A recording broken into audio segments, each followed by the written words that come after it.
India news के podcast में और रियल हीरोज़ के इस बड़े मंच पर हमारे साथ उत्तर प्रदेश सरकार में मंत्री संजय निषाद जी मौजूद हैं। संजय निषाद जी, बहुत बहुत स्वागत है आपका इंडिया न्यूज़ के इस मंच पर। आपके चैनल को, आपके श्रोताओं को, आपकी टीम को, सबको मैं बधाई देता हूँ। संजय निषाद जी का जब भी जिक्र आता है तो बहुत सारी राजनीति, बहुत सारी बातें, बहुत सारी चर्चाएं होने लगती। संजय निषाद जी खुद बताएं कि क्या अनुभव रहा है बीजेपी संगठन जब हुई, आपका मिलन हुआ, क्या अनुभव रहा है इन दोनों पार्टियों के मिलन का? देखिए, पहले तो ये बता देना जरूरी है कि जो जनता जानती वो सही नहीं है, जो सही है वो जानती नहीं है। जी। और सही बात जो जनाए तो इसलिए कहते हैं कि जो जान जाए वो नेता हो जाता, उसका लाभ उठाए वो नेता हो जाता। जी। लेकिन उसके लड़ाई लड़े उसे नेतृत्व करता कहते हैं। और लड़ाई लड़ने के क्रम में जो सहयोगी आ जाए उसे सबसे बड़ा अच्छा मित्र कहा जाता है। तो हम अपने समुदाय की लड़ाई लड़ रहा था। पहले तो मैं बामसेब से संबंधित था और लंबे समय तक मैंने एक कांसीराम की विचारधारा को देखा। लेकिन उसमें भी वही थे कि कितने लोग थे कि सक्रिय थे, कि कहते हैं ना कि एक सामान्य कार्यकर्ता, एक सक्रिय कार्यकर्ता, एक समर्पित, एक संकल्पित। लेकिन जो सक्रियता में, सक्रिय कार्यकर्ताओं में 90% ऐसे लोग सक्रिय रहते हैं कि वो अपने काम, अपने फ़ायदे के लिए देखते हैं कि ये मिशन का है, लेकिन वो अपने पर्सनल के लिए, मिशन के लिए नहीं, पर्सनल के लिए सक्रिय रहता है। और इसमें अब मिशनरी 20% होते हैं। तो ऐसे में जब भारतीय जनता पार्टी के साथ में आया तो पता चला भारतीय जनता पार्टी को ये पहले चला कि ये तो आरक्षण विरोधी है, ये अपर कास्ट की पार्टी है, और इन लोगों को जो दूर से दिखता था। लेकिन जब नज़दीक से आया और इन लोगों को पता चला कि बसपा हमारी दलितों की राजनीति करती है, सपा पिछड़ों की राजनीति, संगठन था। हाँ, तो उस समय ये जब 2017 में चुनाव लड़ा इन सबके खिलाफ, और सबके खिलाफ मैंने अभियान शुरू किया। कांग्रेस के खिलाफ जितनी गलत नीतियाँ थी निषादों के, उनको आंदोलन किया 2014 में, यहाँ उनके इलेक्शन से पहले। तो पूरा बसपा की सरकार पीछे थी उसे। तो मेरे उस आंदोलन से यहाँ लखनऊ में एक बड़ा आंदोलन किया मैंने, 1090 से लेकर वहाँ जो है गौतमपल्ली तक पूरे भरे थे और लाठीचार्ज करा दी। मैंने एक ही मांग था कि भ्रम डालना निषादों में कम कर दे। जब हम संविधान में मझवार के नाम से अनुसूचित है, मझवार गौड़ तुरैया 7 नामों से, तो हमके शामिल करने की बात बंद कर दे, परिभाषित किया जाए। हाथी और पंजा साफ हो गई, साइकिल हाफ हो गए, और भाजपा देखो सत्ता में आ गए। सत्ता में आ गए। तो मेरे जो अभियान था मेरा और माने उनका विधायक जी थे पीस पार्टी के, एक ही है कि एक अभियान 70 सीटें हम लड़े, 70 पीस पार्टी, 70 में 7,000, 2,000, 3,000 वोट से आती से पंजा हार गए। भारतीय जनता पार्टी 83 जीताई।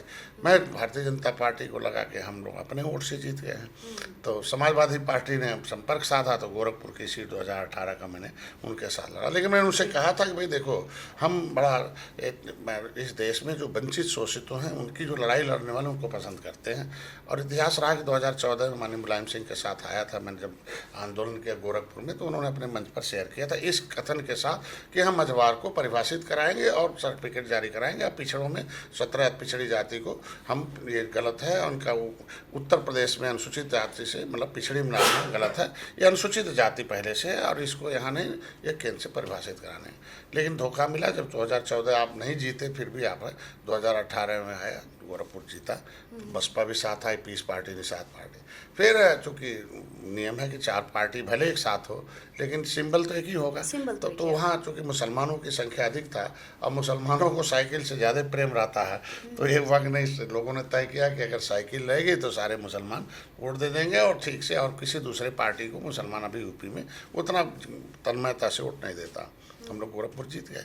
जीतने के बाद एक बार 2019 भी एक रहेंगे, लेकिन आप देखे होंगे 2019 में सपा बसपा फिर अपनी आदत के अनुसार कि जो और जातियां हैं जिनका हिस्सा खाया जा रहा है, मान लीजिए मुसलमानों का हिस्सा खा रहे हैं, निषादों का हिस्सा खा रहे हैं, ऐसी जातियों की हिस्सेदारी दिलाने के लिए जब हम लोग आगे आए तो बसपा और सपा एक हो गई और हम लोगों को किनारे कर दी, अंत तक ले जाते धोखा देते।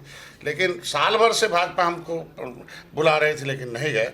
हमने कहा भाई हम जिसके साथ रहते हैं मित्रता के साथ रहते हैं। अंतिम में सपा ने दरवाज़ा बंद कर दिया तो हमें भाजपा के साथ जाना पड़ा। भाजपा ने भाई चूँकि हम जिसके साथ जाएंगे तो उसके शर्तों पर हमें रहना पड़ेगा। तो भाजपा ने अपनी शर्त रखी कि भाई हम देखो प्रवीण जी को नहीं लड़ाएंगे, हमारी मर्जी है, लड़ाएंगे चाहे नहीं लड़ाएंगे, आपको साथ रहना होगा। और आपके मुद्दों पर चर्चा होगी बाद में और आपको जिताना होगा, समय आने पर हम आपको खुश करें। हमने कहा ठीक है, हमारे समाज का जो मुद्दा है उसको हल हो जाए, और उस पर पहल किया भारतीय जनता पार्टी ने। इसलिए अच्छा रहा कि नहीं कहा था तब भी प्रेमचंद को लड़ाया और वहाँ से जितवाया, संत कबीर नगर से सांसद गए, आवाज़ उठाया। और तब भी होता था कि ये था कि आपको हमें एक चीज़ अच्छी लगी कि 70 साल में किसी निषाद नेता को कभी एक प्रधानमंत्री के नज़दीक नहीं जाने दिया कि अपनी आवाज़ उठाए। कोई भी एक फ़ोटो नहीं देश में मिला। मैं क्योंकि मैं साइंस का स्टूडेंट हूँ, आप तो मिलने गए थे। मैं अक्सर सर्च किया तो पता चला सिंगल फोटो नहीं है।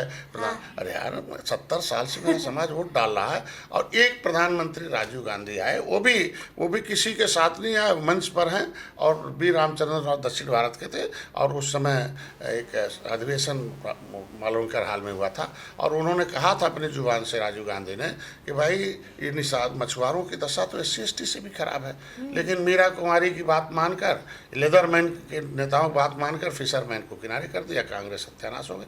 भारतीय जनता पार्टी ने मछुआ विजन 2014 में लाया कि नहीं, मछुआरों के साथ अन्याय भूमिहीन है, इनके देश को आज़ाद कराने वाली जाती है, भगवान राम को पार उतारने वाली है, ये है 14 राज्यों में अनुसूचित में, इनको किया जाएगा। तो भारतीय जनता पार्टी से लगा कि बड़े सहृदय प्रधानमंत्री वो मांगते हैं क्या, भाई निषाद जी कागज अपना लाओ, समाज का लाओ, तुम ही थे कैसे नेता हो, सब तो अपने लिए कुछ मांगने आते तो समाज के लिए आते हो, इसलिए मैं बहुत खुश रहता हूँ। तो प्रधानमंत्री के पास पहुँचने का मतलब दर्द दिखाया। मैंने कहा आप एक बार जरूर निषादों के दर्द देख लीजिए नज़दीक से। कैसा लगा था जब मिले थे? तो मैं तो बहुत, दुनिया में भाई एक प्रधानमंत्री एक भाग्य विधाता होते हैं। हाँ। जिनके हाथ में दुनिया की, एक देश की, भाई एक देखो प्रधानमंत्री कुछ है नहीं, एक अभिभावक होता है देश के पैसे का, देश की जनता के भविष्य का अभिभावक होता है, देश के विकास का अभिभावक होता है, एक पहचान का अभिभावक होता है, जो मोदी जी के अंदर है। मुगलों ने तो तलवार लेकर अभिभावक बने, अंग्रेज आए तो तोप लेके तो अभिभावक बने, पिछली सरकारों ने पौआ पिला के अभिभावक बन गए। लेकिन मोदी जी ने तो अपनी बात कह के भारत के बातों का जादू है PM में, निश्चित रूप से। और हम सौभाग्यशाली हैं, भगवान राम के मंदिर में जब आए तो पहला न्योता निषाद के घर में गए, गरीब के घर में गए, और उसके झोपड़ी में बैठ के चाय पिया, उसको सभी व्यवस्थाएं दी। तो इसके मतलब जो प्रधानमंत्री गरीब, नज़दीक से गरीबी देखा हुआ, वही दस्तखत कर सकता है ना।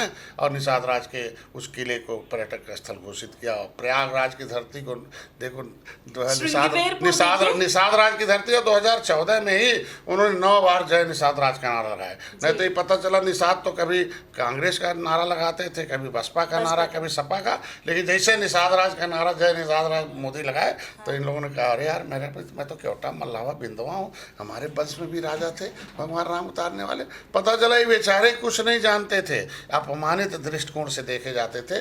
लेकिन मोदी जी से मिलने के बाद, भारतीय जनता पार्टी से मिलने के बाद पर्यटक स्थल घोषित हुआ, 56 फुट की मूर्ति लग गई निषादों के, मुख्यमंत्री भी जय निषाद राज बोलते रहे, और देखो आज भव्य किला हो गया, लाखों लोग आए। और प्रयागराज में जो निषाद, जो गंगा पुत्र हैं जो कहा जा सकता है, ये गंगा पुत्रों की दुनिया में पहचान जो हुई वह भारतीय जनता पार्टी के नज़दीक से आई, चूँकि कांग्रेस ने उसकी खुदाई कराई। दोनों में क्या अंतर देख लीजिए, कांग्रेस ने खुदाई कराई, सारा खजाना लूट के चली गई, और न तो वहाँ एक म्यूजियम भी नहीं लगाया इस किले में ऐसा ऐतिहासिक चीज़ है।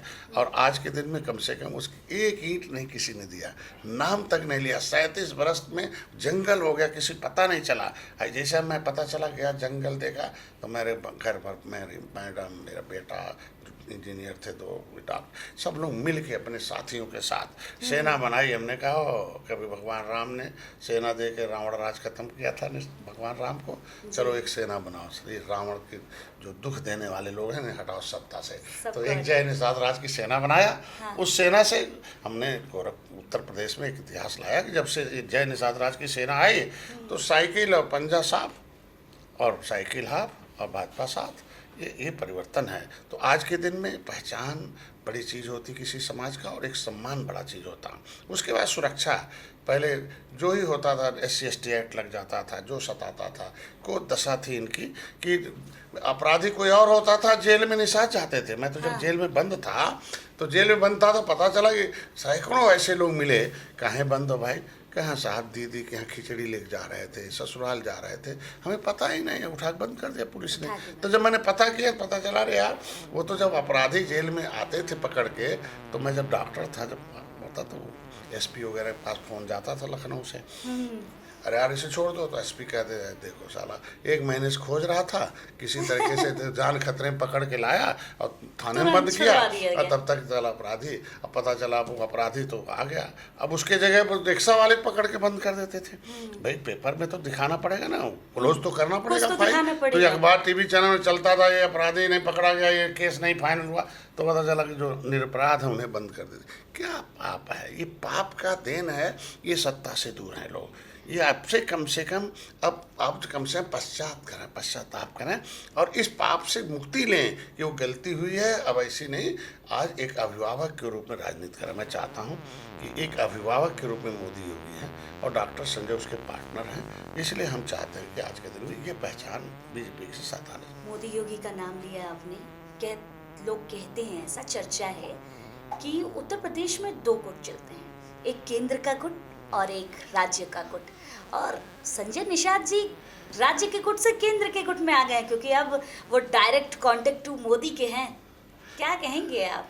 नहीं ऐसा नहीं, चूँकि जब हम आए तो उत्तर प्रदेश के लोग हमें जो है 1 साल से लेना चाहते थे, केंद्र के लोग भी लगे थे, लेकिन लास्ट आवर में जब गए तो चूँकि ज़्यादातर दो चरण के परिणाम मतलब वो इलेक्शन का टिकट घोषित हो गया था, तो इलेक्शन भी शुरू हो गया था, तो मैं अंतिम में जब गए तो केंद्र के माननीय गृह मंत्री जी ने बुलवाया थे भी, हाँ माननीय मुख्यमंत्री से सबसे पहले मिलने गए, ऐसा नहीं कहा जा सकता है। बातचीत हुई, उन्होंने कहा नहीं ज्वाइन कराओ, मैं गया, माननीय मुख्यमंत्री जी ने तुरंत बैठा, तुरंत पर चलने लगा। मैं धन्यवाद दूंगा जो है हम अपने सिद्धार्थनाथ सिंह को, कि उन्होंने कहा भाई देखो इस तरीके से राजनीति करो, ये 2 चीज़ें हैं, बहुत कुछ नहीं कर सकता मैं, देखो लाल बहादुर शास्त्री का वंशज हूँ, मैं और कुछ नहीं कर सकता, तुम्हें अवसर प्रदान करा सकता हूँ, उस अवसर का सदुपयोग कर सकते। लेकिन आप आकर्षित सबसे ज़्यादा पीएम से रहते हैं, क्योंकि आपने जो चर्चा भी शुरुआत में की कि उनके भाव, उनका रिस्पेक्ट देना, उनका जय निषाद बोलना, निषाद राज के लिए करना, अयोध्या हो, श्रृंगेरपुर हो, प्रयागराज हो, चर्चाएं आपकी होती रहती हैं, निषाद राज की चर्चाएं होती हैं। देखिए एक मिशन है कि जो राजनीति का शिकार है, जो सत्ता का शिकार है, जो बजट गजट का शिकार है, वो निर्बल है। निर्बलों की आवाज़ मोदी जी हैं, और निर्बलों की एक हम आवाज़ बनते हैं, तो उनकी एक आवाज़ अगर बनते हैं तो मोदी कानों तक जाता है कि कौन सा ऐसा देश का नेता है, और सबका ज़्यादातर लोगों के भला हो गया, जिन जातीय सत्ता में आए भला हो गया, अपर कास्ट के ज़्यादा लोग जो बचे थे 10% आरक्षण हो गया, महिलाओं के लिए उन्होंने कर दिया।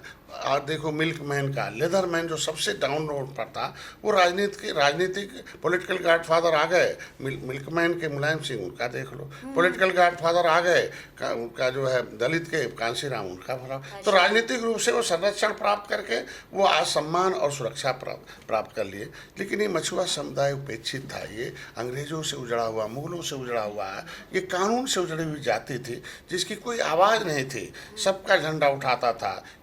मैंने जब उनसे कहा माननीय प्रधानमंत्री को कि दर्जन भर नेता हमारे जो भी आए, बहन जी पहले नेता आए महेंद्र सिंह राजपूत, धनीराम वर्मा, रघुवर दयाल वर्मा, मनोहर लाल, जयपाल निषाद, जयपाल कश्यप, झूरी बिन, जमुना निषाद, फूलन देवी, ये सारे नेता जो आवाज़ बने, जिन्होंने पार्टी बनाई, उनके जब तक वोट डलवाते रहे तब तक तो जिंदा थे। और जैसे उन्होंने अपने वोट के हिस्सेदारी की बात की अपने राजनीति, वो इनको उपेक्षित नहीं किया बल्कि धरती से उठा दिया, मार दिया। कोई जिंदा ही नहीं है। मैं आया हूँ तो मेरी भी ज़िंदगी का सवाल है, हम भी मारे जाएंगे। मैं उम्मीद रखता हूँ कि आप अगर हमें अपने दिल में जगह नहीं देंगे तो ये बहुत बदमाश लोग हैं, ये किसी को छोड़े नहीं। जब दर्जन व निषाद नेताओं को छोड़े तो मैं माननीय मुख्यमंत्री और प्रधानमंत्री को धन्यवाद दूंगा। मेरी सुरक्षा, मेरी एक पहचान, और जब भी मंच पर आते हैं एक बार निषाद राज का चाहे पीठ ठोक के बहाने, चाहे वो एक पीठ ठोकने वाला कंधा हमारा मजबूत करते हैं ना, आज हमारा समाज उनका कंधा मजबूत किया हुआ है। आजकल पूरे देश के मछुआरे, आप समुद्री इलाकों में कैसे मरते थे, कैसे आंधी तूफान में उजड़ जाते थे, समुद्र देखो कोई आवाज़ नहीं उठाया। श्रीलंका में मोदी जी ने हमारे मछुआरों का आवाज़ उठाई, कोई प्रधानमंत्री आज तक नहीं उठाया उठाए ना कम से कम, तो उसके मतलब जिस प्रधानमंत्री के दिलों में मछुआरों की आवाज़ हो, और मैं पॉलिटिकल गॉडफादर फिशरमैन की उपाधि हमें कर पॉलिटिकल दिया, गाइड। तो हमारे जो सपने हैं अगर मोदी साकार कर रहे हैं तो निश्चित रूप से दिलों में, हम तो सौभाग्यशाली, मेरा समुदाय भी सौभाग्यशाली है कि जय निषाद जब भी मिलते हैं तो एक निषाद के बारे में जानना पहचान, उनका थोड़ा धैर्य रखो, सब हुआ है वो भी धैर्य हो के जाएगा, साथ सब होगा। संविधानिक अधिकार मिलेगा, लड़ाई लड़ते रहो, थोड़ा समय लगेगा, समय समय पर होता है, धैर्य रखो। तो मैं इंतजार कर रहा हूँ, धैर्य जो है, चूँकि मेरा समुदाय विश्वास के साथ खड़ा है, भगवान राम के साथ खड़ा था जब जो 14 वर्ष के वनवास के लिए राम जी गए थे। लेकिन सौभाग्यशाली है, सारा इतिहास तो तब पता चला जब हम लोग बीजेपी के साथ आए, जी। कि जब लौट के आए 14 वर्ष बाद, तो भरत ने कहा किसे बुलाना है, तो कहना कौन राजा आएगा, कहना कोई नहीं, एक ही राजा आएगा जो निषाद हमारे राज। जीवन में मेरा मित्र है, वो निषाद राज निषाद है। राज। क्योंकि हम तो जंगल में थे, हमें पता ही नहीं है, हम तो युद्ध नीति में थे, राजनीति में तो निषाद राज है। बुलाओ राजनीति का तो पहाड़ा पड़ता, हम लोग एक ही गुरुकुल में पढ़ते रहे, तो पहला आमंत्रण निषाद राज को मिला, और निषाद राज और भगवान राम दोनों मिलकर नीति बनाए, तो उस नीति से सोने की चिड़िया भारत, जीडीपी ग्रोथ 33.5, आप शिक्षा 75%। जी। तो मैं चाहता हूँ कि वो दोनों मिले तो आज दुनिया में एक सोने की चिड़िया कही राम राज सुख का राज। तो सौभाग्यशाली है कि इस युग में निषाद राज के वंशज के बेटे को, भगवान राम निषाद राज के वंशज के बेटे को मोदी और योगी ने गले लगाया। उम्मीद है कि इनके वंशज जो हैं वो उपेक्षित हैं, जो उनकी संवैधानिक अधिकार है, जिस तरह मोदी जी ने सबको दिया है, इनको भी देंगे और अवसर मिले पर। अच्छा, अगर आपने बड़ी अच्छी बातें कही, लेकिन ये कह सकते हैं कि ये राम राज है, निषाद राज और बीजेपी संगठन का जो तालमेल है वो राम राज साकार करता है कि नहीं? देखो, बहुत चीज़ें किसी भी कहते हैं history the mother of politics, इतिहास राजनीति की माँ होती है, और इतिहास को नष्ट कर दिया था। इतिहास एक विरासत होती है, और विरासत एक पूंजी होती है, पूंजी भविष्य होती है। मैंने कहा, चर्चिल ने लिखा है, तो अगर देश के इंग्लैंड के प्राइम मिनिस्टर ने इस चीज़ को लिखा हो कि जो इसका इतिहास होगा वही इतिहास बना सकता है, तो हमारे इतिहास को तो विदेशी ताकतों ने नष्ट कर दिया था। उसे फिर से संजोने के लिए अगर बीजेपी ने कमर कस लिया, मोदी योगी ने, तो ये सबसे पहली बात तो है कि भारत की विरासत ही गिरवी रखी थी। कि विरासत से ही कहना कि इतिहास विरासत होती है, विरासत पूंजी होती है, तो मेरी पूंजी कहाँ चली गई थी, अर्थव्यवस्था देखो कहाँ थी। आज उस चीज़ को आज देखो, मोदी जी ने 5वें नंबर पे, चौथे आ गए, अब तीसरे पर जाने वाला। उत्तर प्रदेश की विरासत देखिए, दूसरे नंबर पे योगी जी ने लाया। ये तब संभव, जैसे परिवार तो पैसे से चलेगा ना, परिवार को सुख तो पैसे से मिलेगा, जो प्रदेश का सुख, देश का सुख तो पैसे से मिलेगा। तो मैं तो सौभाग्यशाली हूँ कि जब इतिहास पढ़ा, तो मुगल आए तो एक देश में जब आए तो 30 गुना गरीब थे, लूटने आए थे भारत को। जिसके घर में धन रहेगा उसी में लूटेंगे चोर, झोपड़े में तो कभी चोरी नहीं करने जाता है ना। तो भारत एक समृद्धशाली देश था, वो सोने की चिड़िया, तो उसे लूटने आए अंग्रेज, मुगल। अब मुगलों ने 750 बरस लूटा, तलवार के बल धर्म लूटा, सब धन लूटा, खाली 10 गुना गरीब बना पाए 750 वर्ष में। हाँ, और सोने की जब चिड़िया थी भारत। जब अंग्रेज आए तो 20 गुना हम अमीर थे, वो 20 गुना गरीब थे। मतलब एक रुपए का बिस्कुट खरीदने के लिए मुगलों को 30 रियाल देना पड़ता था। अंग्रेज आए तो 1 रुपए का बिस्कुट खरीदने के लिए 20 पाउंड देना पड़ता था। और जब इस देश से हम लोगों ने जागे, हमारे समाज के लोग, भाई सड़क तो थी नहीं, नदी में मारपीट हुआ, नदियों के माध्यम से आते जाते थे। जब हमारे निषादों के खून जगह राष्ट्रवाद का, तो अरे अरे आज तो सारे लुटेरे हैं, इन्हें भगाओ, कत्ल करो। हमारे लोगों ने मुगलों अंग्रेज़ों को मौत के काट उतारा, देश को आज़ाद कराया। जब अंग्रेज भागने लगे तो 1 रुपए का बिस्कुट $1 में खाने लगे। मतलब 750 बरस, वो 350 बरस से 1100 बरस में खाली हम 30 गुना लूटे गए। लेकिन अभी 2 साल पहले मैं इंग्लैंड गया था आज़ादी का अमृत महोत्सव पर, तो मैंने कहा अरे यार, कभी भारत में लंदन दिखता था, आज लंदन में भारत दिखता है। और असली भारतीय तब राजनीतिक, भारतीय का मतलब दुनिया के राजनीतिक का केंद्र बिंदु, तक्षशिला, नालंदा, विक्रमाशिला दुनिया के लोग पढ़ने आते थे। विश्व गुरु भारत था। असली भारतीय तब जब इंग्लैंड, ब्रिटेन में अपना भारतीय प्रधानमंत्री बना था। सलाहकार हो गया और 4 महीने बाद ब्रिटेन में भारतीय प्रधानमंत्री ऋषि सुनक बन सुनक। गया। तो ये चीज़ें होती है। तो मैं जब गया तो वहाँ देखा कि अगर $1 का $1 का सामान लेना पड़ता था तो ₹100 खर्च करना 100 पड़ता रुपए खर्च करना। इसके मतलब हमारी इकोनॉमिक पॉलिसी 100 गुना डूब डूब गई। गई। ये इसके मतलब हम बटन दबा कर हम इन पार्टियों का इस देश का रुपया लुटा दिए। 750 1100 बरस में हम 30 गुना लूटे गए और 70 साल में हम 100 गुना लूटे 100 गए। गुना लूटे। लेकिन मैं तो मोदी जी को धन्यवाद दूंगा। अर्थव्यवस्था जो है, अब भारत का अर्थव्यवस्था ब्रिटेन की अर्थव्यवस्था से ऊपर हो गया।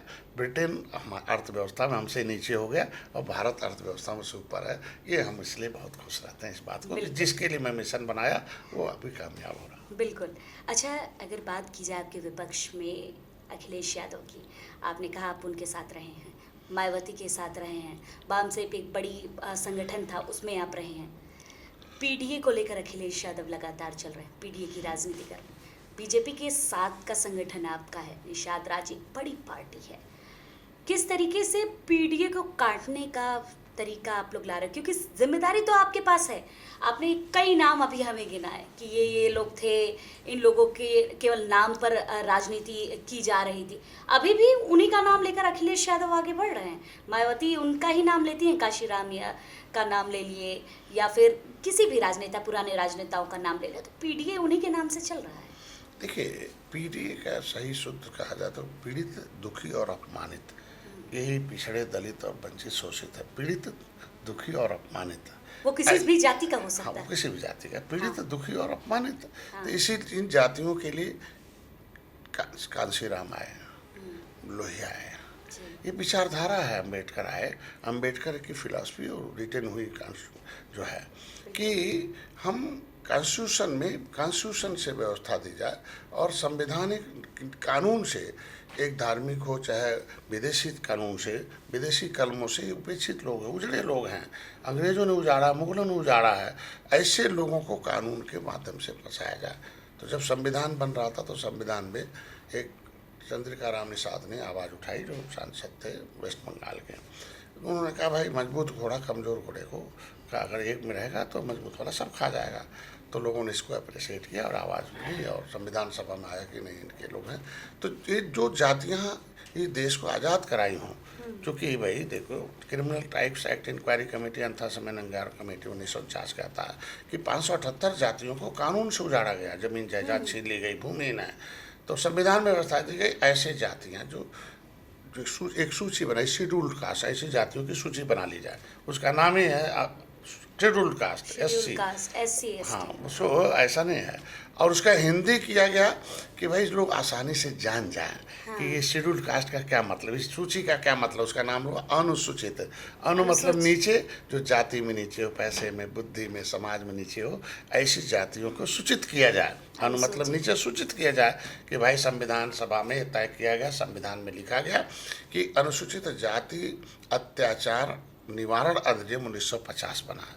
मतलब इन जातियों के साथ अत्याचार होता है, उसके निवारण के लिए व्यवस्था दी गई है कि भाई इनके पढ़ने की आदत नहीं है तो नौकरी नहीं पाएंगे, इनको टोकरी ढुलवाएंगे, इनको खराब काम, उनके दिमाग में कर दिया गया कि तुम्हारा पिछला जन्म बहुत ख़राब था, इसलिए ख़राब काम करोगे तो अगला जन्म तुम्हें अच्छा हो जाएगा। इसलिए इस युग में अगर खजाना देखोगे तो नरक जाओगे, और इस युग में जो है जितने, मतलब उनके दिमाग में जितने खराब सारी चीज़ें, हाँ, खराब तो चीज़ें उसमें जब संविधान में लिखा है कि भाई वो तय हुआ, हम तो धन्यवाद दूंगे बड़े जातियों के लोगों को, मजबूत लोग जो संविधान सभा में थे। उन लोगों ने कहा नहीं होना चाहिए, जिसने देश को आज़ाद कराया हो, उजड़ा हो, ऐसे लोगों को बच्चों के अवसर मिलने चाहिए। और हम लोग कहते हैं कि रिजर्वेशन पॉलिसी लागू होनी चाहिए, जो अंग्रेजों के 1931 में था। फर्स्ट सेकंड इंडिया एक्ट में रिजर्व एससी लिस्ट उस समय बनी थी, ये बहाल हो जानी चाहिए। तो मैं तो धन्यवाद दूंगा, उन्होंने ये व्यवस्था की भाई हम लोग कमाएंगे, बड़े लोग कमाएंगे, मजबूत बुद्धिमान लोग कमाएंगे, उसके पैसे से इन जातियों के लोगों को जो सोशली एजुकेशनली इकोनॉमिकली बैकवर्डनेस हो और उनके अंदर हिस्टोरिकल अनटचबिलिटी हो, the custom of historical untouchability, इतिहास में भेदभाव छुआछूत का रहता हो। वर्तमान नहीं, चूंकि 1931 में कानून बन गया कि जो किसी जो साफ करवाएगा पाखाना सीधे जाएगा जेल खाना। जब 1931 में कानून बन गया तो ये तो बहुत दिन हो गया ना, 100 साल हो गया। तो जब इसको नहीं, तो इतिहास में ऐसा हो ऐसे जातियों के बच्चों को सरकार में पैसा हम टैक्स देंगे और सरकार के पैसे से इनके बच्चों को पढ़ाया जाएगा और इनके बच्चों का कपड़ा कापी किताब देने के लिए हर महीने छात्रवृत्ति दी जाएगी। इनके बच्चों के लिए शिक्षा में भी रिजर्वेशन, नौकरी में रिजर्वेशन दे दिया जाएगा और इस अधिनियम में थोड़ा कड़ा कानून बना है, क्योंकि लोग जाने कि आदत कानून से हटती है कि इनके बच्चों को जो अपमानित करेगा सीधे जाएगा जेल। इनकी बेटी की पहले भाई देखो, बहुत कड़वी बात बताऊं कि जनानी और ज़मीन पर अधिकार नहीं होता था ऐसी जातियों का। तो ऐसे लोगों को लगा कि अगर इनके जनानी को कोई छेड़ेगा, इनकी बच्चियों को कोई छेड़ेगा तो सीधे जाएगा जेल और नहीं होगा उसका बेल, उनको सरकार से सम्मान न्याय मिलेगा, पैसा भी दिया जाएगा। और दूसरा, अगर अधिकारी कर्मचारी भी हिलावाली किया, मतलब उसमें एक आयोग बना दिया गया कि आयोग इसका परीक्षण करेगा, निरीक्षण करेगा कि जो अपराधी को बचाएगा अधिकारी, वो अधिकारी सीधे जाएगा जेल, नहीं होगा बेल। इसीलिए अनुसूचित जाति के आदमी को फ़ोन करे वो बेटी, दरोगा जी हमको कोई छेड़ रहा है, तो दरोगा नहीं कहेगा थाने में आ जाओ, क्या बेटी वही रुक रहा हूँ, मैं 5, 7, 6 मिनट में हम भेजता हूँ। तो आज के दिन में है। लेकिन दुर्भाग्य क्या कहा जा सकता है कि उत्तर प्रदेश में कुछ बेईमान नेता हैं, अभिभावक के रूप में ये कसाई हो गए, इन जातियों के साथ हो गए। जैसे शहर जो है नदियों किनारे है और नदी किनारे ज़मीन निषादों की थी, ये नदी किनारे शहर है, बड़े व्यापार तो नदियों से होता था, तो बड़े बड़े शहर हैं, यहाँ ज़मीन निषादों की थी। तो इनकी जो नई जो पार्टी हुई, नए जो पार्टी आई, उनके नेताओं के बच्चों को महल चाहिए था। अब महल मिले कैसे, चूँकि निषाद अनुसूचित में था, लेदरमैन, वाशरमैन, फिशरमैन, ये अनुसूचित जाति की सूची में सूचीबद्ध था। तो 14 राज्यों में हमें मिले हुए। अभी देखो रामचरित्र निषाद दिल्ली से आके मछली शहर से चुनाव भी लड़े, MP बने यहाँ अनुसूचित जाति के। तो ऐसे लोगों को उत्तर प्रदेश में, चूंकि ये सपा बसपा कांग्रेस के लोगों को नौ धनाढ़ लोग थे, उन्हें महल चाहिए था, तो यहाँ नियम बदल दिया। ऐसे जातियों के नाम से एक अधिनियम उत्तर प्रदेश में बना दिया 1994 में, लिख दिया कि अनुसूचित जाति अन्य पिछड़े पर आरक्षण अधिनियम 1994। और उसमें लिख दिया कि अब केवट, मल्लाह, कश्यप, कहार, धीवर, रैकवार, बाथम, तुरैया और केवट, भर, राजभर, प्रजापति, ये है सब पिछड़ी कैटेगरी बना दी। नहीं, ये है पिछड़ी। अब ये खाएंगे, पिछड़ी की कैटेगरी पूरी। ये है पिछड़ी, ये खाएंगे खिचड़ी। अब दिल्ली के, अब भाई दिल्ली में अधिनियम से देश चलता है, संविधान में कुछ है नहीं, अधिनियम है। अधिकारी को नियम बताया गया, इसी नियम से देश चलेगा, इसी अधिनियम के तहत अधिकार दिए जाएंगे। तो उस अधिनियम में ये सुरक्षित थे। और यहाँ इनकी अब हो गया, अब इनके, अब जिसके पास पैसा होगा बेटा पढ़ेगा, जिसके पास नहीं होगा सड़ेगा। और जिसकी बेटी अब इज्जत लूटी जाएगी तो छाने में गिड़गिड़ाएगा, वहाँ भी 10 लाख खा के आएगा। मतलब इज्जत की सुरक्षा छीन ली, जमीन जायदाद की छीन ली, शिक्षा छीन ली, ये छीनने वाले लोग हैं। इसीलिए पाप ये जो ये इल्जाम आप किस पर लगा? मैं बता रहा हूँ ना, यही है, सपा बसपा कांग्रेस के लोग थे 94 तक। इन्हीं लोगों ने मिलके, जिन्होंने देश को आज़ाद कराया हो, उनके बच्चों का अधिकार छीन लो, सम्मान छीन लो, ये तो तो लगेगा ना।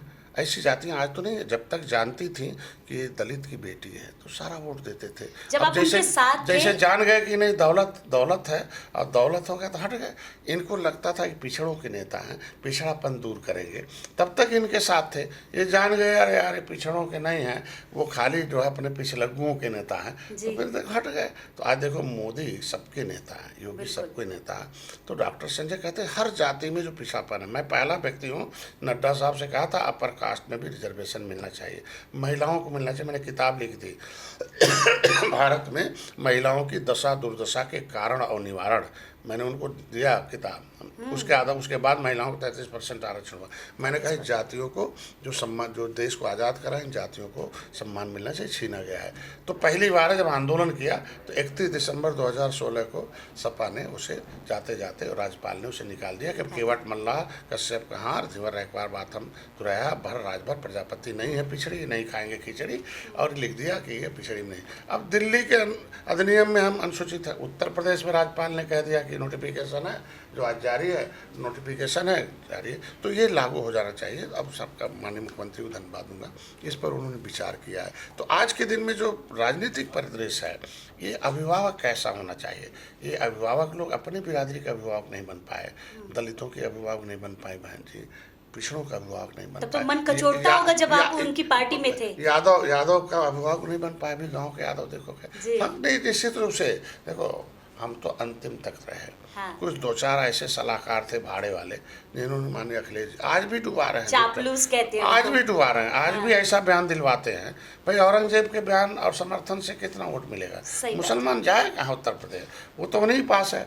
लेकिन उनके लिए क्यों आप बयान दे रहे हो? इसके मतलब कांग्रेस से डर के मारे आप कांग्रेस बयान का दे रहे डर हो कि मुसलमान कांग्रेस में न चला जाए। तो पता चला आप भय हो के राजनीति नहीं कर सकते हो। आप भयमुक्त वातावरण में राजनीति करो। आज के दिन में 80% जो हैं भाई हिंदू हैं, चाहे पिछड़े हैं, दलित हैं, ये धर्म को ज़्यादा मानते हैं। ये धार्मिक आधार पर ये लोग अपने दिमाग में रखे हुए हैं कि पिछला जन्म खराब था इसलिए हम नीच हैं, पिछला जन्म थोड़ा कम खराब था तो अब वो बीच में। मानसिकता चेंज हो चुकी है। तो इसीलिए कह रहा ना कि नहीं नहीं ऐसा नहीं है। देखो धर्म तो एक आधार है, वो चलेगा, लेकिन राजनीति का आधार है। राजनीति राजनीति का आधार है। राजनीति नहीं, राजनीति से व्यवस्था दी जा सकती है। तो इसीलिए लोगों की सोच बदला कांसी राम ने, माननीय मुलायम सिंह ने सोच बदला। ये सोच न बदल के ये लोगों के जो है वो बयान पर आ गए हैं। तो आज के दिन मैं यही कहूँगा कि ये भाड़े पहलवान हटाएं और अखाड़े पहलवान आए, और हर एक आदमी को जैसे राम मंदिर बनाने के लिए वादा किया भाजपा, तो सत्ता में है और आज बनाकर दिखाया भी और झगड़ा खत्म कर दिया। तो आज के दिन में डॉक्टर संजय भी आए निषाद राज के उस विचारधारा को लाए। भगवान राम निषाद राज जब एक थे तो सुख था, फिर से एक ऐसी पॉलिसी बने जो सुख हो जाए। तो कम से कम जो इनको मथुरा का है मामला, उससे इनको खड़ा होकर उसको हल करा देना चाहिए, पंचायत से हल करा। निश्चित रूप से इनका जन्म जो अपने जन्मस्थली को नहीं मुक्त करा सकता, उसके लिए आवाज नहीं उठा। यदुवंशी माने भी नहीं जाते नहीं हैं। ये लोग यदुवंशी कहते आवाज ही हैं नहीं क्या? उठा रहे हैं। बिल्कुल नहीं उठा मतलब अपने वंशावली की आवाज नहीं उठा सकते तो कितने दबाव में राजनीति थोड़ी होती है। बिल्कुल। बैकफुट पर आकर राजनीति नहीं की जा सकती है। ठीक मेरा कहने मतलब है। बिल्कुल। अगर संजय निषाद जी आपके समय की बात करें, जब से आपने शुरुआत की और अभी तक की, क्या लगता है कि आपने जो संघर्ष किया वो कितना सफल रहा, और आज आप अपनी पार्टी और अपने समाज को किस स्थान पर देखते हैं? तब में और अब में अंतर क्या है? अरे इससे मैं तो धन्यवाद दूंगा अपने कार्यकर्ताओं को। कार्यकर्ता दिल के टुकड़े होते हैं, रीढ़ की हड्डी होते हैं। हाँ। वही की धड़कन से पार्टी चलती है और वही गाँव में जाते हैं नीचे। तो हमने अपनी बात नीचे पहुंचाई और नीचे वालों ने हमको अपनी बात पहुंचाई। और आज मैं धन्यवाद दूंगा कि इन पार्टी के हमारे और कार्यकर्ताओं के संघर्षों का परिणाम रहा है कि आज भगवान राम और निषाद राज की एक साथ मूर्ति 56 फुट की, ये जो पहचान क्योटा मल्लावा बिंदवा कश्यप का रखा था, ये पहचान मिट गया था। निषाद राज का पहचान आ गया, ये सम्मान आ गया है। इनकी जो संवैधानिक अधिकार की आवाज़ थी वो मोदी तक वकील बनकर मैं पहुंचा हूँ, योगी तक पहुंचा। तो इस समय है कि वकील ही नहीं था, हमारे पास वकील भेजते थे तो मारे जाते थे। जिसने वकालत की, चाहे वो मानसी राजपूत, धनीराम वर्मा, अकबर दयाल वर्मा, मनोहर लाल जयपाल कश्यप जयका, गौरी बुन जमुना निषाद, फूलन देवी जब तक वोट डलवाती थी तब तक उनकी सरकार थी। जब उन्होंने कहा भाई हमने समाज को वादा किया उनको दे दो, तो नहीं दिया, तो गुस्से में आए फूलन देवी, एक पार्टी बना ली। पार्टी बनाई उन्होंने, जैसे पार्टी बनाई 27 दिन में मारी गई। इसके मतलब हम तो सौभाग्यशाली हैं, पार्टी बना कर जिंदा हूँ और हमारी सेना में जिंदा रखी है और आवाज़। तो ये संघर्षों का परिणाम है कि निषाद की पहचान, मछुआरों की पहचान, भारतीय राजनीति में क्या थे, कितने बड़े व्यापारी थे, इनका शिक्षा, स्वास्थ्य, रोजगार देने के लिए कुछ पॉलिसी बनाई अपने। अच्छा, आपकी पॉलिसी की बात कर लें और कुंभ की बात कर लें, जिसका मुद्दा आज छिड़ा हुआ है। आपके बात की जाए, श्रृंगवेरपुर कुंभ में उसका उद्घाटन किया गया, उसके बाद आज निषाद राज जो आपके सहयोगी लोग हैं इनको सम्मानित किया गया। आपको कितनी खुशी होती है कि उन लोगों को सम्मान दिया जा रहा है जो शायद इसके हकदार बहुत पहले से थे? पहले वहाँ गैंगवार चलता था इलाहाबाद में। हाँ। इनके समूह में, मतलब कहना 1 डिस्ट्रिक्ट 1 माफिया जो थे, उसमें वहाँ एक दूसरे निषाद को ख़त्म कर दिए जाते, तमाम मजबूत निषाद थे ख़त्म हो गए। जब से मैं आया तब से एकता आ गई वहाँ। और आज गंगा पुत्रों का जो सम्मान बढ़ा है, कभी भगवान राम को पार उतारा था, आज 67 करोड़ लोगों को पार उतार कर कितना धन है दुनिया में। 67 करोड़ आए, कोई बिना नाव पर चढ़े गया नहीं, और एक भी व्यक्ति पूरे 67 करोड़ में किसी नाविक के ऊपर आरोप। करोड़पति हो गए नावकर में। मैं कह रहा हूँ वो आस्था है ना। हाँ। ये देश की संपदा के मालिक थे। प्राचीन आप उठा के देखिए कि वैदिक ब्राह्मणी धर्म पढ़ाई जाती है PhD में, यहाँ साकेत अयोध्या में विश्वविद्यालय में, कि वैदिक एवं ब्राह्मणी धर्म में कि भाई नेगेटिव के पश्चात जिस संस्कृत का आगमन हुआ उससे निषाद संस्कृत में का धर्म का, गंगा का ज्ञान निषादों ने सबको दिया। तो ये जो है इस देश का नाम ही भारतीय संस्कृत का निषाद था प्रदेश का। तो जिसकी संस्कृति रही हो तो आज के दिन में क्या वो भीख ही मांगता रहे निषाद? अगर लोगों ने आए, एक सिंगल किसी ने कंप्लेन नहीं किया, किसी नाविक ने कोई छेड़छाड़ किया हो, किसी ने कोई पैसा जबरदस्ती वसूला हो, कोई जबरदस्ती पॉकेट किया हो, कोई उनके साथ लूटपाट किया हो, किसी ने मिस हैपनिंग किया हो, कोई मारपीट किया हो। कितना आस्था प्रेम रहा है वो भगवान राम निषाद राज का। वो तो सबके अंदर भगवान राम देखते रहे, निषाद राज देखते रहे। अब गले लगाया बैठा है, किसी के पास पैसा नहीं, किसी नाविक को पूछा, दर्जन भर गया था ना कि अरे यार क्या हुआ, कोई किसी पर पैसा नहीं था तब क्या करते, धकेल देते थे क्या? अरे साहब नहीं, यहाँ पैसे के लिए थोड़ी था। उसका तो कोई दूसरा कोई ज़्यादा दिया, कोई कम दिया, किसी पर नहीं दिया उसको भी उतारा। हमारा तो ड्यूटी है पार उतारने के लिए। आज के दिन में आप समझ सकते हैं। तो आस्था के केंद्र पर पैसा नहीं देखा जाना चाहिए। आज लोगों को पहली बार है कि लोगों ने निषादों को उस महत्ता को बढ़ाया, निषाद राज को महत्ता, और निषाद राज के वंशजों को अपने आप श्रद्धा से पहले इनको अपमानित केवटा मल्लावा बिंदवा कश्यप कहरा के रूप में देखे जाते थे तो 2-4 रुपया दे देते थे। अभी निषाद राज के वंशज को देखने के नाते जितना हो सकता था उतना देते रहे। करोड़पति आए तो लाखों दे दिया, हैं, अरबपति आए तो उन्होंने लाखों दे दिया, करोड़पति आए तो 1000 में दे दिया। तो आएंगे ना, आखिर पार उतारा ना, भगवान राम को तो बिना पैसे के पार उतारा था। और इसलिए उतारा था कि भाई कि अगली बार जब हम लोग आएंगे तो आप भवसागर पार उतार देना। तो ये भवसागर पार उतारने के लिए लोगों ने आस्था का लिया। तो आस्था के जगह पर अब इतना कंपनी चलाया, अमर सिंह एंड कंपनी चली सपा में, सतीश मिश्रा एंड कंपनी बसपा में चली। कांग्रेस में कितनी कंपनियों का इतना घोटाला लूट देश के पैसे का, जिसको एक जनता के पैसे को लूट के लेके चले गए। और एक आस्था का केंद्र अगर बना और एक तो हमारे निषादों ने कंपनी बना दिया, करोड़ों रुपए कमा लिया, तो कौन सा दर्द हो रहा है इन लोगों को? इसके मतलब निषाद भीख मांगता रहे, करोड़पति न बने, लखपति न बने रहे, वो निषाद धनी न रहे। यही तो सोच है ना लोगों का। आज मोदी योगी ने अवसर दिया ना, ये 60-67 करोड़ लोग आए तो रोजगार तो मिला, कहीं निषादों भर का थोड़ी मिला, बहुत लोगों को मिला। हम तो देख रहा हूँ कि इनके लोग, कितने लोग तो दूध बेचारे देते थे, देखो कैसे प्रेम से रहते थे, उनके लोग हैं आज के दिन में। अच्छा, अगर बात की जाए अखिलेश यादव की, तो वो अक्सर आपका जिक्र करते रहते हैं। अभी कुछ दिन पहले भी उन्होंने प्रेस कॉन्फ्रेंस की तो कहा कि संजय निषाद जी तो बीजेपी छोड़ ही नहीं सकते, अब वो कितना भी प्रयास कर ले वो बीजेपी के साथ ही रहेंगे। क्या लगता है, अखिलेश यादव जी बड़ा याद करते हैं आपको? उनकी पार्टी छोड़ दिया लेकिन याद करना नहीं छोड़ रहे हैं वो आपको। तो उन्होंने पीड़ित दुखी अपमानित था ना जगह जगह। अगर सम्मान दिए थे 2014 में, मैं कहा था 2018 में ऐतिहासिक जीत दी, 4 पार्टियां एक साथ आई, peace party, Nishad party, BSP और सपा गोरखपुर में हम लोगों ने जीता था। महाराज जी योगी जी जब खाली हुई थी सी, तो अगर सम्मान देते तो यहाँ तो जहाँ सम्मान मिलेगा वहाँ छोड़ के क्यों जाएगा हम लोग तो सम्मान सबसे बड़ा ना, पहचान, सम्मान और पहचान, ये 2 चीज़ें व्यक्ति की, किसी भी व्यक्ति की बहुत अच्छी होती है। और हमको लगता है ये 2 चीज़ें भारतीय जनता पार्टी दे रही है हमको। आज के दिन में आप देख सकते हैं कि जब आरक्षण के मुद्दे पर बिना संवैधानिक सुरक्षा के आज दलितों का सम्मान नहीं बढ़ा, तो बिना संवैधानिक सुरक्षा के निषादों का सम्मान और विकास नहीं होगा। जब भी विशंबर जी आवाज़ उठाए दिल्ली में तो सपा के सारे सांसद भाग जाते रहे। आरक्षण के मुद्दे पर अगर हमें, इनकी सरकार थी तो 31 दिसंबर 2016 को ओबीसी से निकाला गया, तो जब हम ओबीसी से निकाल दिए गए तो 27% आरक्षण में से 9% हमारा उसमें था, तो उसको 9% कह दीजिए भाई 9% काटा जाए, ओबीसी से एससी में जोड़ लिया जाए। मुद्दा तो यही है ना। हम तो इधर लेदरमैन विरोध नहीं करेगा, वासरमैन विरोध नहीं करेगा, और इनका हिस्सा बनता ही नहीं। आज के दिन में हम पहले व्यक्ति हैं कि जो सपा बसपा कांग्रेस का एक्सरे करके इनके अंदर, इनके लोगों के अंदर अन्य जो उपेक्षित और शोषित वंचित जातियां थी, कितना लोगों ने उनको उपेक्षा रखा। इसके वजह से वो सबको गले लगाया मोदी जी ने। आप देखे होंगे कि पहली बार है जो आरोप लगता था कि ये अपर कास्ट की पार्टी है, लेकिन आप देखे होंगे कि अभी इस बार विधानसभा में पहले कौन आता था? पहले तो इनके लोग आते थे या माफिया लोग आते थे, 2 लोग आते थे, 2 ही लोगों की एंट्री थी विधानसभा में, इनके लोग या माफिया लोग। लेकिन अभी हमारी सरकार में देखो कितने महिलाएं हैं, कितने युवा हैं, कितने दमी कार्यकर्ताओं की पार्टी। डॉक्टर हैं, कितने इंजीनियर हैं। क्या देख कहीं 12 बजे रात को कहा भाई राम, इन्होंने कहा कि भाई आप बाधा में निषाद दे दो। हमने कहा मेरे पास निषाद लड़ने लायक कोई मजबूत नहीं है। तो उन्होंने कहा प्रजापति दे दो।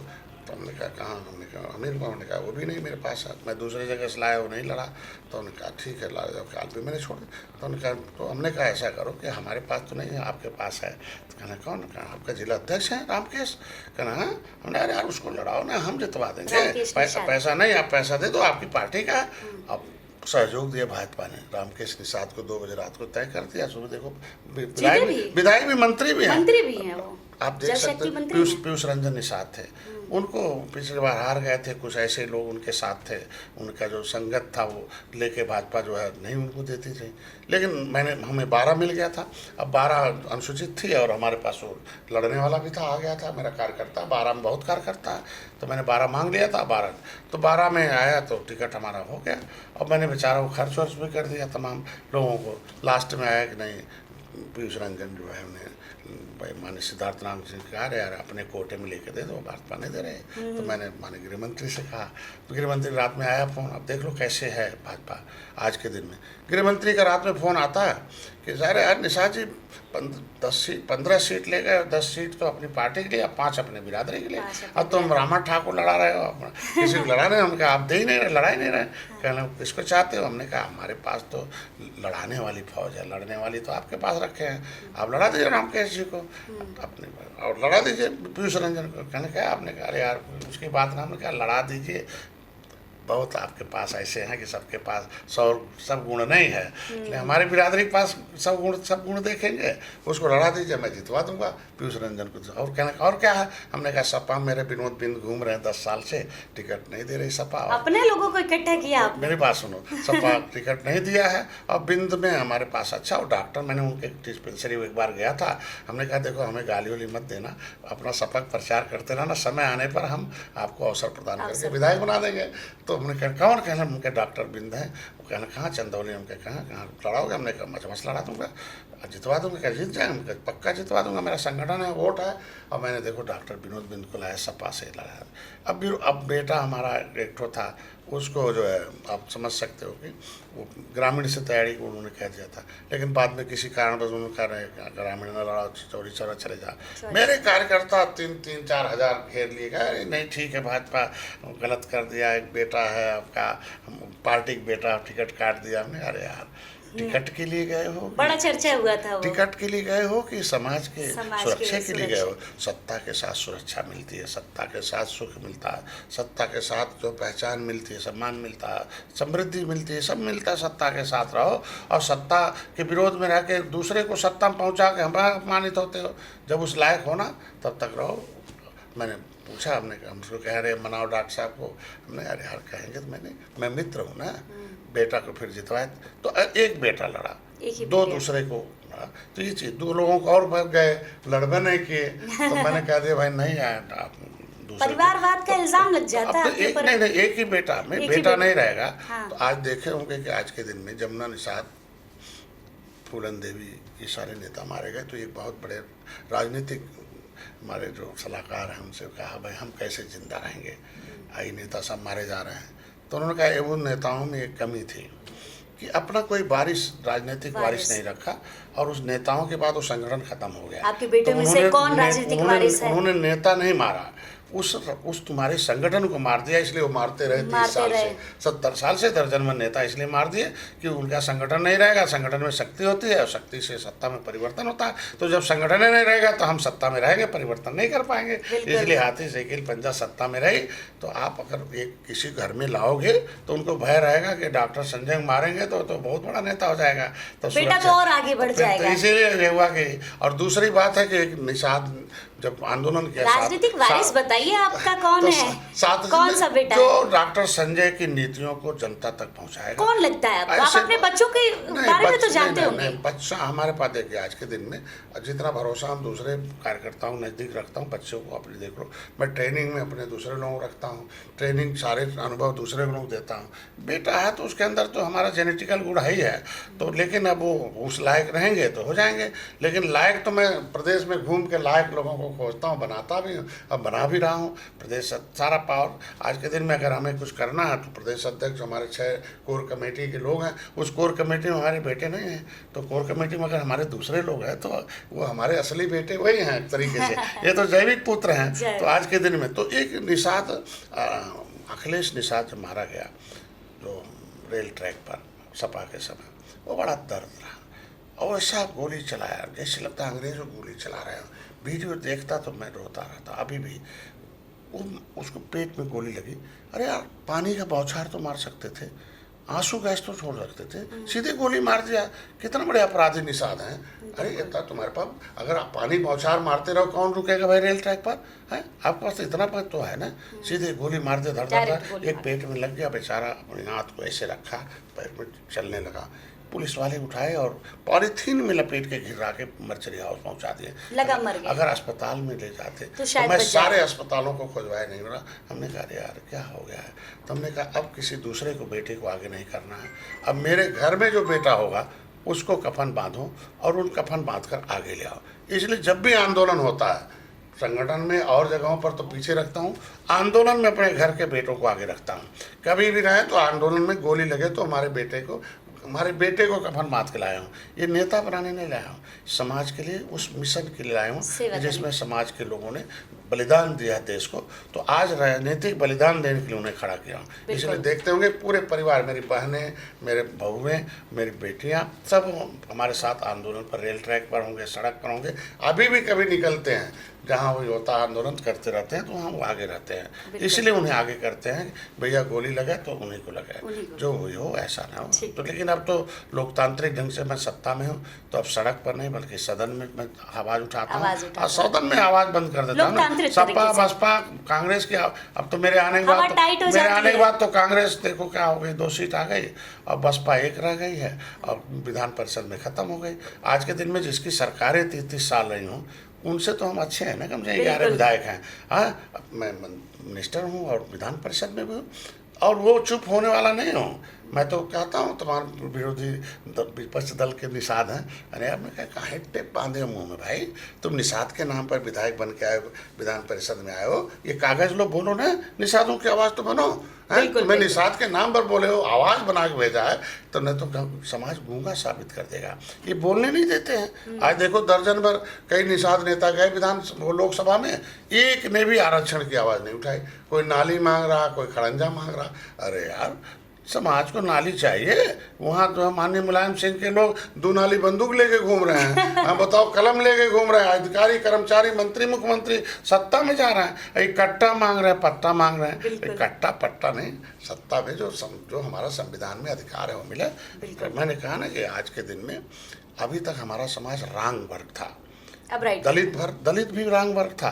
कांसी रामायण राइट वर्ग, राइट मतलब अधिकार, संवैधानिक अधिकार लेने के लिए दलित आया पा गया। तो मेरा समाज भी रांग वर्क कर रहा है। ये मछली मारना थोड़ी राइट वर्क है, नाव चलाना हमारा सेवा है, ये वर्क नहीं है। ये हमारा एक खानदानी पेशा है, ये वर्क नहीं है, ये हमारे जीन्स में है।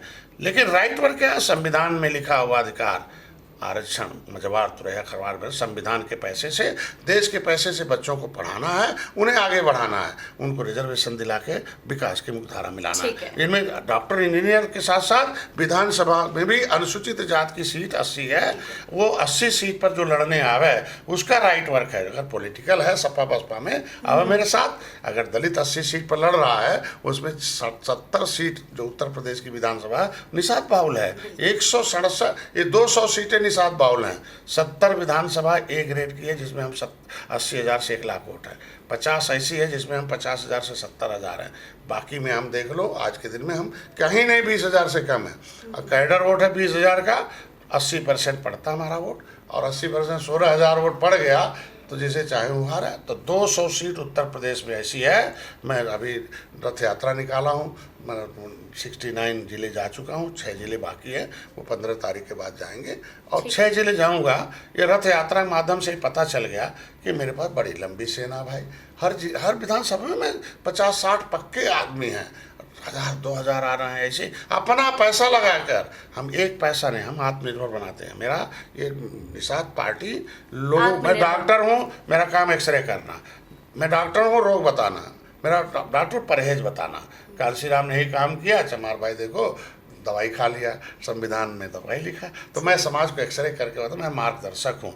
Right work and right time, पूरा जीवन हमारा जो है इस अधिकार दिलाने के लिए। राइट मतलब अधिकार, राइट वे मतलब अधिकार दिलाने के रास्ते पे चलना है, और राइट डायरेक्शन मतलब उसी दिशा में चलना है कि मैं जिस तरीके से संविधान में मिला हुआ हक ले लो वो आवे हमारा कार्यकर्ता बने। और राइट एक्शन में हमने कहा फैशन बंद कर दो, एक्शन में आ जाओ, और राइट एक्शन में आ गए हैं, इसलिए काम हो रहा है। तो ऐसी सेना हमने बना रखा है। 200 सीटों पर सोनभद्र तक पहुँचेंगे, और सोनभद्र के बाद हर विधानसभा में पहुँचेंगे और कैडराइट टीम करेंगे। 2027 में हम 200 सीट जिसे चाहेंगे वही जीतेगा।